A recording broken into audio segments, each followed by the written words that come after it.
Hello, everybody. Welcome to the Man Alone Solo Role Playing YouTube channel.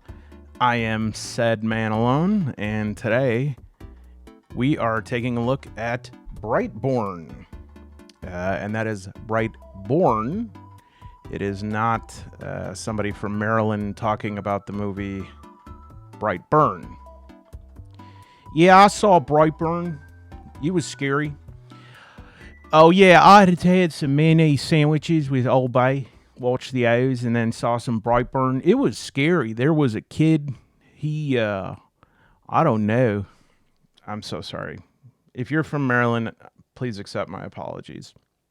It's just they do have the funniest accent ever. All right, so we're talking Brightborne. This is by Peter Schultz. And, Peter Schultz and I, who goes by Candlenaut, I'm not like doxing Peter Schultz here. It actually says a game by Peter Schultz here, but we both participated in Pocket Quest 2024, which is really funny because saying that we both participated in Pocket Quest 2024, it's like the comparative difference between my game and the submission by Candlenaut here, Kuroi.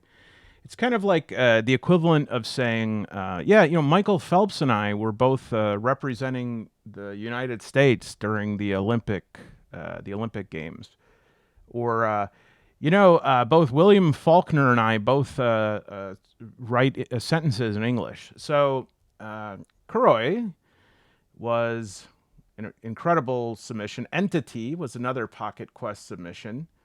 And the art is just unbelievable. Brightborne here right now, as of the date of filming, May 8th, 2025, looks like it's on sale for $5. And it was just updated by Candlenaut. And in fact, I think Candlenaut, yep, there I am right there, and asked a question, which Candlenaut very quickly responded to. Thank you. If you write a comment on any of my games, it takes a little bit longer. And so we are going to check this game out. I think it's a very cool game, and it's a very cool usage of playing cards as a, shall we say, a dice replacement system.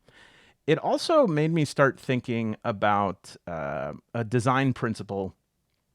I'm not quite sure how to explain it, but the system, the card system in here, just from reading it, trying it out a little bit, it works so well and it's so simple. And I remember way back when I was trying to create a similar card-based resolution mechanic in a game I was making, and it didn't quite work. Like, I forgot exactly what it was, but it was like, okay, whenever you want to do something, pull the next card and then look at the table, and then if the table says this, then like pull the next card and that, and I whatever it was, I don't remember exactly what it was, but what would happen is it would work like 90% of the time, and then I would find something where I go, oh, but what if that happens? And then I go, all right, you know what? Actually, you're going to draw the first card, and instead of looking at the one table, there'll be three tables, depending what round it is. And then I'll be like, well, should there only be 3 rounds? Then I'll be like, okay, so if you draw an odd number, it's there's 3 rounds, but if you draw an even card, it's 5 rounds. And what I'm trying to say is in order to make this simple concept work, I would start like building onto it, sort of like a space Hulk. If you ever heard, like, the orcs will make these. Well, they don't make them; they'll just steal them. In Warhammer, there's these spaceships that basically are formed when a bunch of debris over a long period of time just gets sucked in by like a high gravity black hole or something. And it's just this crushed together amalgam of like ships, shipping containers, debris that sort of find each other, and it's just floating this big hunk. And maybe that's what I'll call it, is like space hulking it. And what Candlenaut here has done is just sort of stuck to that first part that's like 90% effective, and it's probably, from the looks of it, I have to play through it a little bit more, but it looks closer to 100% effective. And I really like the idea of the system, so I'm going to go through that. And you'll notice these cards are separated here.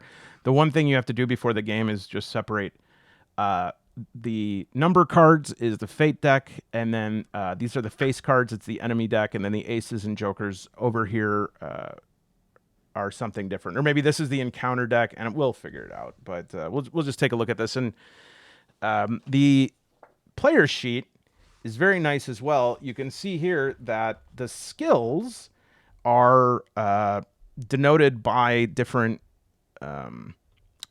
suits, and character creation was super easy. You just choose 3, 3, 2, 2 and put them anywhere. Veil is sort of stealth. Insight is perception or intuition. Spark is sort of like empathy, persuasion, establishing relationship. And then grit would include strength, endurance, stamina, constitution, etc. And so you choose 2 of them to put a 3 in, 2 of them to put a 2 on. And then I did get, what was it again? I got something that increased my veil to 4. And I will let you know what that is when I explain the card resolution system, because the card resolution system, this is actually like really, really clever. I'm excited to show you how this works. So the actual PDF is full color. The one I printed out in black and white because I put a punishment on my printer yesterday. I just went on a Harper's Quest 2 or Harper's Quest Adventure printout extravaganza, and I think I used up a whole ink cartridge because I, for the life of me, cannot figure out in my head how to print booklets. I did figure it out at the end, but I'll forget it next time I try. But anyways, luscious, wonderful color here. The backstory is very cool. It's basically the gods in this universe like were, I don't know, tired after they created everything, and then we're like, we're going to sleep. We're going to make this being called Hypnos. And Hypnos is responsible for like being our custodian to our sleep, right? So as we're sleeping, to defend us, to make sure that our sleep is peaceful, etc. And so Hypnos is like this quasi-god level entity that has godlike powers other than lacks the spark of creation. And so becomes, as these gods are sleeping, able to do a lot of stuff, but jealous that they can't create anything. And so they didn't figure out how to fix that, but they did find out that if they like sort of they could affect the dreams of the gods to sort of cajole them to create things as they slept. And he created sort of this whole parallel reality called the Archive of Hypnos, and filled it with beings called phantasms that are sort of echoes or shadows of like human life. They're not human. They're another thing, but they're not like ghosts. They're another ethereal species. And then as it got closer to, I don't know, like the god's iPhone alarm is about to go off, Hypnos got a little bit worried and was like, well, they're going to rage when they see like what I've been creating using their dreams. And so he shackles them, and that does not go well. And the gods are not happy to be kept asleep. And so they start having nightmares. And these nightmares like birth this sort of, think of it as a toxic nightmare cloud called the abyss. And so this very idyllic utopian reality, side reality, parallel reality starts getting infested with this abyss. And it starts, killing the plants and getting, poisoning people and spreading terror. And then the gods start having nightmares, and these start manifesting as nightmare lords, which are, terrorizing the people, the phantasms. Suddenly, breaking on through to the other side is the Fisher King himself, Percival, and from Knights of the Round fame, because in this story, drinking the Grail transports Percival and the seven knights to this new reality, and they are bonded to it. And apparently it says it first was their prison and then their home, and they start like defending the phantasm people from the nightmare lords, from the abyss, and then they get busy with it, and the lineage or offspring of the knights and the phantasms are these entities known as bright bloods, and that is what you are as the player, is a bright blood. Okay, and so this game can be played with one player, but it can go 1 to 4 players. But regardless, it's GM-less, and you can see top left here, you just need a blackjack deck and dividing it into those piles. So it's like the number cards are fate deck, the face cards, right, are the enemy deck, and then I did shuffle them and place them aside. We could shuffle them again. And so for this character creation, I distributed 3, 3, 2, 2, and then I chose an archetype. And this was actually my question that I had asked Candleknot, is that, and I'm not going to, obviously the book is 25 pages, so I'm not going to show all of it. If you're interested, pick it up. It looks like it's a good one, but the page on the right here is the archetype table, and it said to draw a card, and that is your archetype. And there's actually a section on the sheet that says like class, but there's no class listed. So this was my question, is because I got a 6, and so that gave me Veil +1. It gave me a Crimson Dagger, and that is -J. I still don't know fully what that means, but +1 damage on hit. It does a cripple move, and then the combat art I got to start was a Shadow Step, which is move to K and make a free attack. Is that K Street in DC? And so basically, the class is based on this. Like, you can think of any class name. I thought maybe there's names of these classes that I'm missing here. So let's come up with one. Veil +1, so that's like stealth. And then I have a Crimson Dagger, and that is Shadow Step. Okay, so I think we'll call myself, the class is a red mist. And we start with that, the name. Oh, so some people were saying they're tired of my characters having the same name, and I don't know. I really like the name, but fair is fair. And so I did, I made a random name table here. So I will do a quick roll for that. All right, 31. Oh, cool. Jorma. That's an awesome name. All right, so my character will be Jorma, a bright blood named Jorma, who is actually, if it's a red mist, that's not quite a class. I don't want it to be the red mister. And God help the red mister.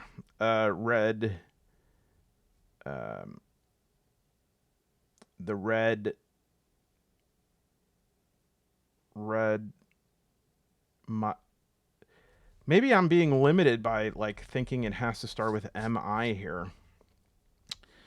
The red mist sounds great. And then that's actually pretty cool. I decided I'll edit that out. And we could go with the book here. And I'm sorry, I know I have this brace on again. My hand is killing me. I'm not trying to do a style statement here, but I did print it out, and then right after I printed it out, there was an update. So we will go with the PDF as the source of truth. And we draw 3 mundane items here. And so our cards that we will draw from the deck, it looks like they're all going to be in the encounter or the fate deck here. We'll do 1, 2, and one from the middle for good measure. And so our results are 2, 3, 9. All right, so that means we got 2 of diamonds is a leather-bound journal. A 3 of spades is a shard of mirror glass. And a 9 of hearts is a simple lock and key. Okay. All right, so this is the part of the system that I think is really, really clever. Is to resolve a skill check when you draw an encounter card. All right, and I guess the encounter cards. Here. This was a little bit unclear. Let's see if the PDF makes this a little bit better. Okay, yep, top left. So to do the encounter deck, we take 10 cards from the fate deck. 3, 4. This last time said 15 cards, so this is definitely an update. So we draw the top 10 cards. We don't reveal them, and then the Joker, one of the jokers that we set aside, we shuffle it into the bottom 3 cards. So these are the bottom 3. And then we take a joker.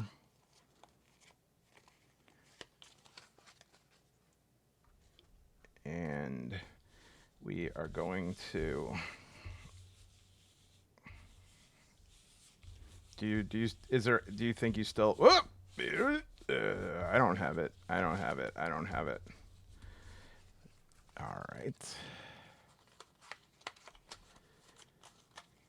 All right, go ahead and cut. I'll do it for you. Were you going to cut there? All right, good. All right, and then we put those back at the bottom. So the Joker is somewhere, or the Nightmare Lord is somewhere in that stack, okay? And so as you pull each card, that is an exploration turn, and it's done by, as it says, the lead player, which it's kind of an interesting thing. It's like, I think it's like a GM junior is like, this is the player that is like the one making the decisions and takes input from others. And it says, once the lead player is chosen, you follow this loop of activity until the Joker card is drawn. The player to the right of the lead player becomes the narrator and draws the top card from the encounter deck. So I would draw the top card, and then using the location table on page 18, check this out here. All right, so we would let me. I think it might help to just show that table. All right, so we pulled a 4 of spades here, and so we would say first 4 of spades. You see a torn tapestry hanging from a cracked wall with faded sigils barely visible through the dust. A bunch of scrolls lie trampled on the ground. You can check it. And so this would bring up a check. But before we do that, you draw another card to give like an additional detail to this. So there's a second set of tables that add like a little bit of complication to this. All right, so it says the next card was a 10 of hearts, so that would be, but beware, there's a statue there whose eyes are beginning to weep, and a ringing grows in your ears, test your grit or spark. So I assume with the location, when it says you can check that, it means we can do some sort of search or something on it, right? A torn tapestry hanging from a wall with faded sigils, a bunch of scrolls lies trampled on the ground. And so whenever you check, whatever suit, this is where I think this is really cool. Whatever suit is on the card, so this is a spade, would be insight. So you could see if you have insight to it. And it's a strong hit after a while. the brace starts to hurt. So it's like a strong hit, weak hit thing. But instead of with dice, it goes like this. You draw a card, and if the card is the same suit, it's a success. So this would be a success, right? I'm sorry. Yeah, if it's the same suit. If it's not the same suit, but is the same color, so if I would have drawn a clubs, that's like a weak hit or a messy success, it calls in this game, where it's like a success but with a setback. And if it's neither, then you can then you suffer a loss, you suffer a setback.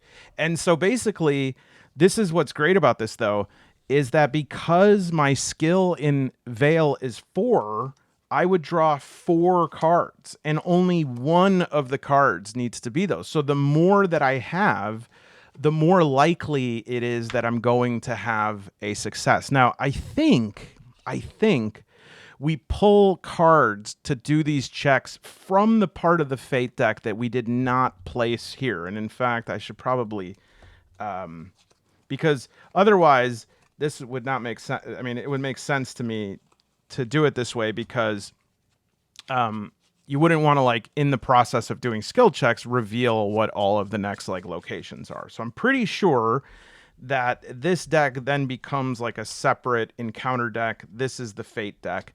And so we did a check, and actually we'll do it again. Now I also, see, I did it again. I pulled from the wrong deck, so we'll switcheroo. So I also don't know if, like, say I pull 4 cards and the first one is a winner, do I just stop there? I don't know. But I think you draw all of them. And yes, so now to my knowledge, there's nothing in there that gives like a strong hit or like, overwhelming success, which I was thinking if you draw 4 cards and like 2 of them are the same suit, in my mind, that would be like a super success. But of course, I must do this again to keep myself honest, because I'm drawing the Veil thing when it's actually spades. So I would draw 2 cards. How many times can I get it wrong? Okay, so 1. All right. So we did succeed. We don't have a setback. And so what happens when you have a success? So we succeeded there. And now and I did clarify, you do pull, this becomes the however many cards that are left over after you pull out the 10 cards for the encounter deck. Those 10 cards plus Joker become the encounter deck, and then the remainder are the Fate deck. And so it says, whenever you successfully complete a skill check, which we just did, you may perform a search, draw a card from the Fate deck, and based on its suit, you will receive a relic, a clue, a mundane item, or nothing. And so from the top, we pull, and we are going to get a relic. So then we go to the relic table, and what do we get? Because we have a 6 of hearts, we get right over here is hearts and diamonds, and over here on the right side is clubs and spades. We get a Bone Bloom Lantern that has 2 uses, and it gives me an auto success. A lantern of woven bone blooming with cold, unnatural light. And so we add that to our inventory. Okay. And then we also have a check from our risk card. Okay, this 10 of hearts. And to refresh your memory on that, we have the statue's eyes begin to weep blood, and a ringing grows in your ears. We test grit or spark. So we're going to look at what I have here. I have a 2 grit and 3 spark. So I'm definitely going to check spark, and I pull out 3 cards. And now this is 10 of hearts that created this risk. And so we're looking for hearts or at least a red card. And our spark is 3. And we have 3 fails. Okay, so that would be a fail. Now, I probably could use the Bone Bloom Lantern, but just because I want to see what happens when we fail, I've never experienced that before. Let's just say that this is how it lays, that we have a fail. So I'm going to take the fate cards that we have used and reshuffle them so that we make sure. Now this is where you actually have to keep better track of this than I've been doing, because we need to make sure that we know which are the encounter cards, right? It was, I believe, a 6 of hearts, right? No. I know it was the 10 of hearts was the risk card. What was the location? It was a 6 of clubs. All right, so the 6 of clubs here, and then these are the cards. Now, I think the best thing to do would be to make a dead pile with these so that I know when to like reshuffle the fate deck, right? Because the fate deck, the encounter deck is like finite, but the fate deck is forever. And so we failed that. We tested the grit or spark. And so actually, I believe what happens, and I'll check, is that because we failed this 10 of hearts, we lose some life, and this could be a devastating loss. Let's check out the rules on that. All right, so luckily we do have 5 HP, but we also have 5 vigor. And the way that this works is that I lost HP to the tune of whatever the failed check card was, divided by 2, rounded. And so I've lost all my HP and then some, right? Except that here's what happens. When you lose your HP, and this one would take it to what, -5? We don't count it twice. We just lose 1 vigor and then reset my HP to full. And so I'm actually like kind of, what would make more sense in my head is if these were filled in and we erase them, but I think it'll be easier to keep the space clean if we X one out as we lose it. So that like one hit, whatever that statue was, it's sort of like there was this sound in my ears and it got louder and louder. And then all of a sudden I like screamed and some blood came out of me and I woke up later. And so we lost 1 vigor on that. And vigor is the thing that stops us from being incapacitated. If we go all the way down to 0 vigor, we die. This game has some interesting balancing considerations, and I can tell that there was some that this is a lot of intelligence went into this, because I know that whenever there's a mechanic that is surprising to me, that either means that the game designer has no idea what they're doing or they have a very good idea of what they're doing. And this is definitely not the former case, since Candlenaut is sort of a proven baller when it comes to making games. But basically, at the end of your hunt, whether or not you succeed or fail, right? You get to the Joker card, you have the combat encounter, you succeed or fail. You then get a new archetype to add to this. So we get like a new move. So we get stronger.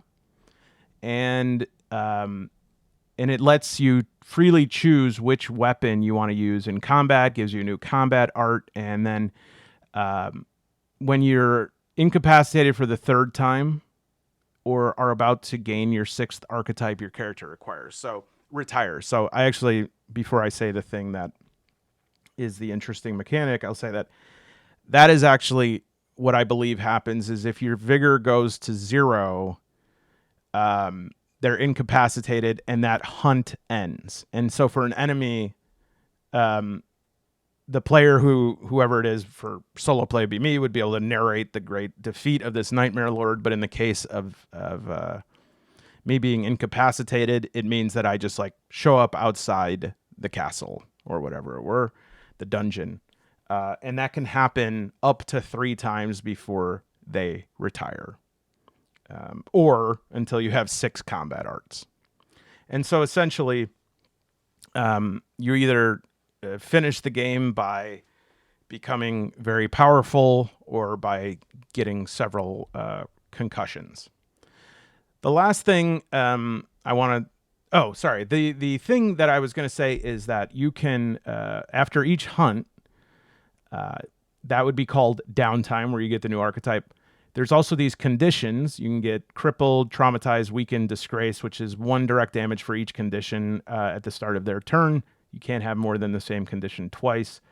And if you get another condition that you already have, you get 3 damage instead.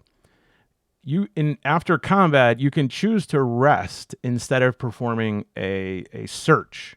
All right, because usually that's sort of your prize after combat. You do one of the searches, you find a relic, you find a clue, etc. And so you can rest instead. And this, when I first read it, I was like, whoa. But then I was like, no, this makes sense. It's that it removes all conditions and restores HP to its max. And at first I was like, whoa, that's way too generous. But then I was like, wait a minute.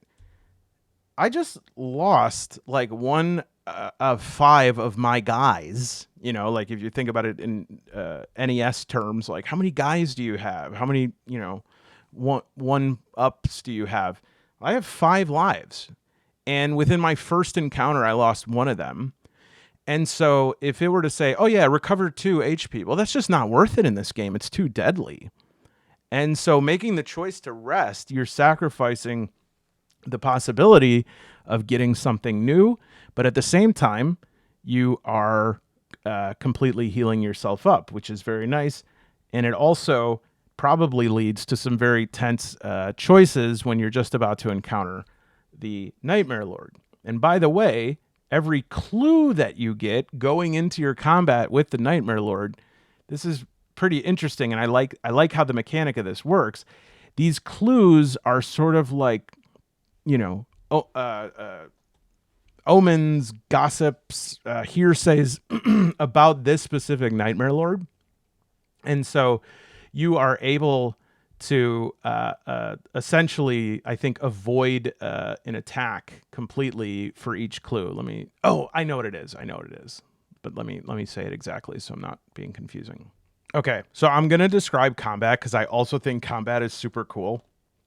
But essentially these clues, when we draw up our Nightmare Lord, it is such a awesome system. There's basically, you draw up 4 cards, and there's these columns that, depending on the cards, each of those cards gives it like a special description and attack.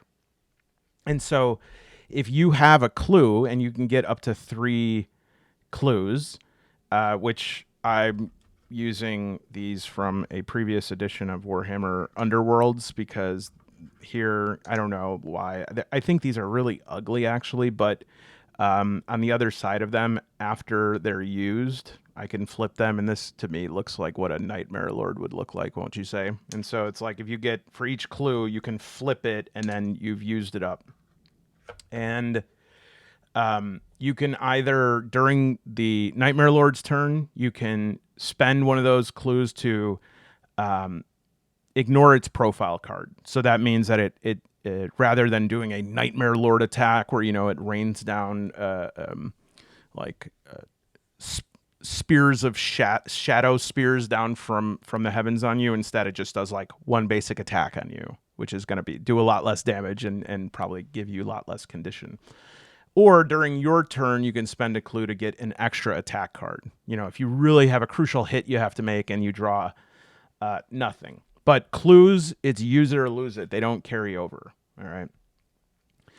Additionally, there is a skill bonus that you can get on skill checks with your mundane items if you describe how they're put to use, which I like. I like that point of intersection between narrative and mechanical.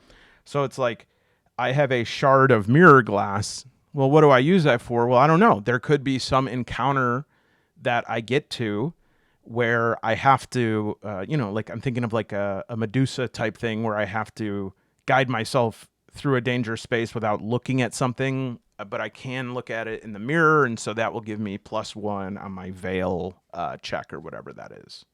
All right. It does sound kind of fun for group play because one of your compadres is like narrating your scene. All right. And so when you have a setback, there is this like, it's just a little bit of trouble that you have.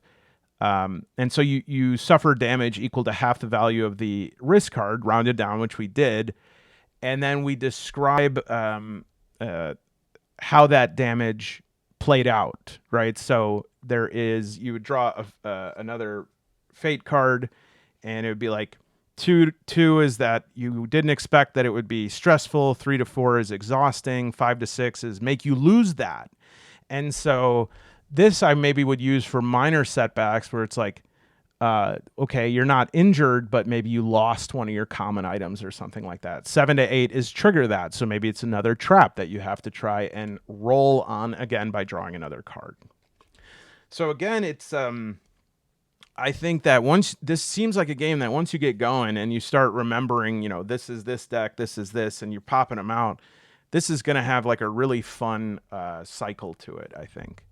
Okay, so I'm going to clear the space here so that I can make sure that I explain combat, because this is the one part that I am a little bit unclear on. So I'm going to do the never before seen on the Man Alone channel. I'm actually going to read the section in totality before talking about it. All right, so a little bit of a disclaimer first. I'm pretty dumb, and so for regular combat, I know that if I really applied myself, I would be able to demonstrate this to you. But with several enemies at once, as often happens, like when I was just rolling up an example one, I had 4 different attackers. It got a little bit confusing for me, and I don't think it would be. I think it would be a disservice to everyone watching, as well as to anyone who came before me, my parents, my grandparents, to my nation. Everybody would be irrevocably damaged by that. So I just want to show you how it works by showing the Shadow or Nightmare Lord combat. Okay. As you can see, I set up the grid. You could set it up on paper. I thought it would be easier this way. We'll see. I think I do have a chessboard that I usually put out. It's very reflective, so on camera it wouldn't show up very well, but I think that works too, just so that you can make sure that you're seeing the intersections correctly. Again, when I did it with the multiple combatants, it was like a little bit difficult, but here I think it will be okay. So this is, again, by Severed Books. One of my favorite things is these like stylized meeples. I have, if you can see that, like tons of these. These are my go-to. They're the best for, I have like sci-fi ones. I have modern ones. I have the ones I use for Mork Borg. And so they're great because they're a lot quicker and easier. And then this total badass is going to be my character. And as you can see here, it's really like 3x4. All right. So you have Jack, Queen, King, and the suits don't matter. It's just the card. And then Jack, Queen, King for the enemy. And then the 2 is irrelevant as well, because what we're really looking for is the suit. And so hearts, spades, clubs, diamonds. And so what we have here is a sort of coordinate system that forms, right? So like a jack, hearts, jack, spades, jack, etc. And if you're someone like me who gets jumbled up very easily, maybe you want to write it out, because even as I was playing, I was going, okay, 2 of hearts, jack of hearts, and then I was like, jack of hearts, and then it's like the suits over here don't matter. This is not Men's Warehouse. Suits do not matter. I guarantee it. And these different levels here, Jack, Queen, King, represent different combat, shall we say, orientations. And this is pretty cool. I think for me, it's a little bit too much. It was a little bit confusing for me. But again, I'm not great at stuff like this. But I know that there are some of you out there that are salivating. There's a pool of saliva right here. And your spouse says, honey, you haven't eaten for days. And you say, and I get it. So this is great for you. And also the way that the Nightmare Lord is produced as well as their attacks is super cool. Okay. And so, really quick, I just want to talk about the different orientation. So, the jack, again, is relentless stance. When you're in the jack, it's relentless. The column is basically like who you're squaring up against. If you're in different columns, you are making like an obscured attack. So, this, what you have to remember about this, and what, like, when I realized this, it kind of clicked, is that this is all abstract. It's just showing like what sort of relative position they're in, but it doesn't necessarily mean that this is the distance between us. It's just like what stance I'm in, and like where I am directly. If I'm here, I'm like directly squared up with this enemy, whereas if they are 2 columns away, 3, they're obscured from me. And so we have the relentless stance, which is +1 cards to the attack check, but you get no dodge bonus. Or you could be in the neutral stance, no bonus to attack, but +1 to dodge. And then the defensive stance is the king, -1 to attack check. If reduced to 0, then it's no attack, but +2 to dodge bonus. And then remember that there was the, when I got my loadout, I got a crimson dagger that said J +1 attack. All right. And so what that means is when I'm in the J position, the relentless position, that's a +1 to attack. And that kind of makes sense. It's a little bit like Darkest Dungeon. There's different attacks and attack bonuses that are available at different positions. And so that's going to give me the +1 to attack when I am in that position. And then on a hit, it's going to add the cripple condition to the enemy. And so that's also going to take away some life each round of combat. All right. And for the Nightmare Lord, they're going to, if you're fighting regular enemies, they have kind of like a stat line where they're going to get a certain amount of vigor, and then they're also going to get like a number of attacks. All right, so all you got to do is look at the a faceless wretch has a vigor of 1 and a threat of 2. And then they have a thing of like, if they're in the J position, they test veil to resist crippled if they hit you with that. See, this is where it got confusing. So this is what I faced. Listen to this. If you get a 3 of clubs, 3 times faceless wretches, vigor 1, threat 2. If they're on J, then you have to test veil to resist cripple divided by queen, +1 dodge. Or okay, it's not divided by. It's saying if they're in the queen position, they have +1 dodge and +1 damage. Wow, you know what? Just reading that out now, I feel great shame in scratching my head for 8 minutes, being like divided by queen. So again, vigor is the resistance to being incapacitated. And so if the enemies have, 2 vigor, that means that they have to get their HP knocked down by 5 points or more twice. All right. And so you'll have to come up with a system. I was trying to do it with this. I think this counter that I have for Mothership isn't quite made for the game, but it worked pretty well, considering that I was able to put in wounds here, and it kind of works like wounds. It's like if someone has 3 vigor, then they're there, and their HP, you set it to 5, and then every time their HP would go to 0 or less, they would lose 1 vigor or wound. So that works, again, that works well for fighting multiples. I guess I have a bunch of those little circular counter things, but it gets a little bit complicated, needless to say. Okay.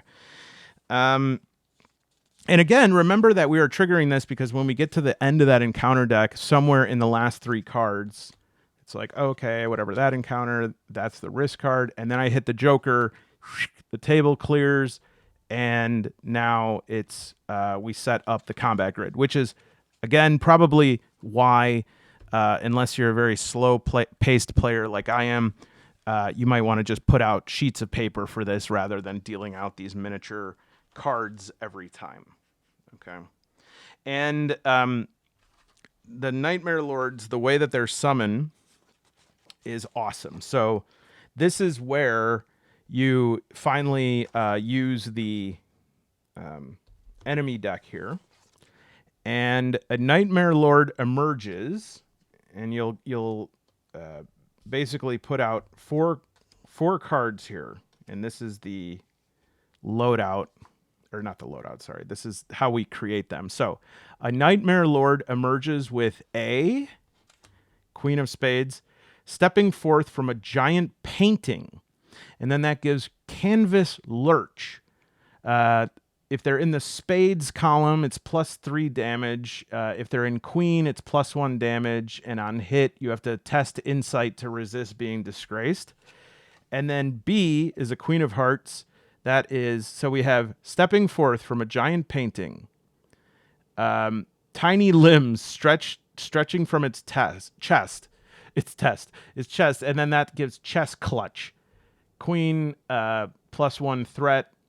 King, +1 threat. On hit, test grit to resist crippled, right? And before you go, wow, this is a lot to remember. Just, oh man, the hell? Did I get all queens? Or whatever. Queen of Diamonds, then we go to row C, and they have pale, wet skin dripping with slimy ichor. And so we have Ichor Flood. When on Jack and Queen, basic attack becomes area of effect. On hit, I have to test Spark to resist weakened. And finally, come on, let me get another Queen. King of Clubs,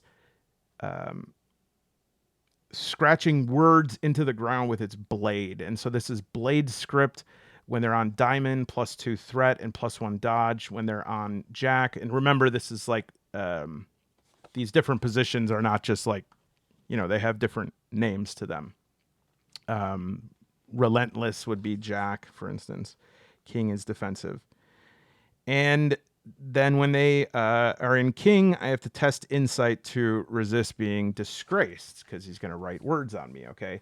This becomes an attack deck. And so you don't have to remember all that. I mean, it might be good to write out the description that's yielded from that. But essentially, these attacks are the attacks that it will do. And so you go that one, and then you look up what that is, and you test that accordingly. So it's not something that's going to zoom along here, because each time you, and it's also, but here's what's good. Here's what's good. And maybe, I will say, maybe this is a little bit too much for me. Like, I think that as cool as I think it does approach the place where I go, maybe not for me. Because it's very weird. I am very Goldilocks when it comes to crunch. I love a game that is crunchier than a journaling game. I love a game that is less crunchy than some, swords and sorcery type OSR type game where I'm calculating angle of inflection versus angle of refraction for like the hit location of my slingshot pebble. And so I don't know about this. I'd have to do it for a little while, but what I like about this is sort of an answer to the games that are just like hit, miss, dodge, hit, miss, spell. Because each different position can also yield a different event. Okay. And there is instructions for the Lord's turns. I love that, the Lord's turns. And let's just take a look at that really quick. Sorry, I mean like any enemy. All right, so for any enemy, you're going to draw 2 cards from the Fate deck. And the first card is going to be their movement card, where they're going to move to. And then the second one will determine their attack. Each enemy has a special attack. I'm sorry, yeah, this determines where their attack targets. All right. Now, something I'm unclear about is, like, I have 2 moves as a single player here, and if an enemy targets the wrong place, like a place I'm not located, does that just mean they miss me? Because that doesn't seem to make a lot of sense if there's 4 enemies fighting me. And we go through all of them, and they just like, say there were enemies here, here, and here, and they kept throwing a poison claw forward. I know it's, like I said, it's abstracted.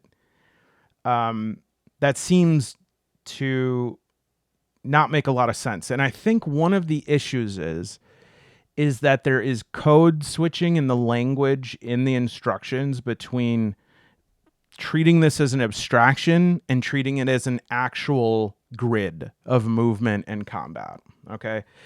Um,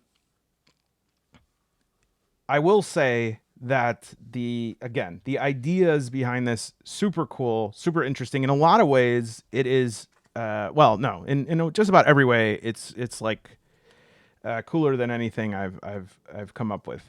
But I'm going to give, and this is, man, I do not take this lightly because I really, really hate this actually when people do this in comments. But I really say this because this game is awesome, and I think it should succeed and be seen. But Candle you got your instructional videos are quite. You're holding the camera, and it's quite anxiety inducing to watch. And you're really, I could tell how funny and like how cool of a dude you are. But I was feeling car sick while I was watching them, and I think that people would just if you just post that camera and maybe do it a little bit slower just to show the different steps of it, it would be a lot more reassuring because um, you have like a gem here, and I think that I'm a person that I read the instructions, you saw it, and I still wasn't really able to get it that well. I'm unclear of, like, it says I can move within the same column. Is there a way for me to move here? If the Nightmare Lord only has 4 cards to choose from, how does that Nightmare Lord move, or do they stay in the same column? Um, I it's just a little bit confusing, and it would be really good to have a guide for that.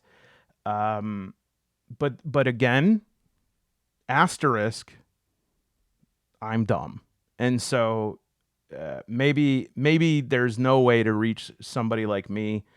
But it's just worth it because this game is so beautiful and impressive.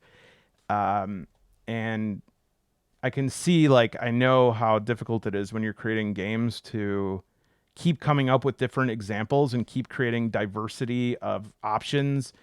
For those of you who have never created games, there's this weird thing that happens where, say you're listing something, all of you have created games. So at some point in your life, you've created a game. So I don't mean to condescend that way, but I'm saying, like, if you've never like written up a game for publishing, there is one weird thing that happens where, take like the simplest category of things where you're like, oh, okay, I need to make a table, and it's a D100 table of just different random objects or names.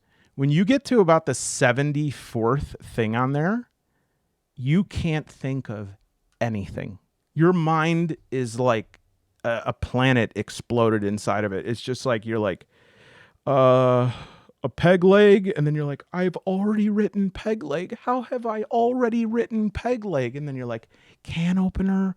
This game takes place in like a medieval setting. Do they have mechanical can openers? And then you're like, all right, come on, just think of something. And you sit there for 10 minutes, and at the end, you're like, how about a peg leg can opener? I don't know what it is. It's one of those asterisks again for this, I'm sure.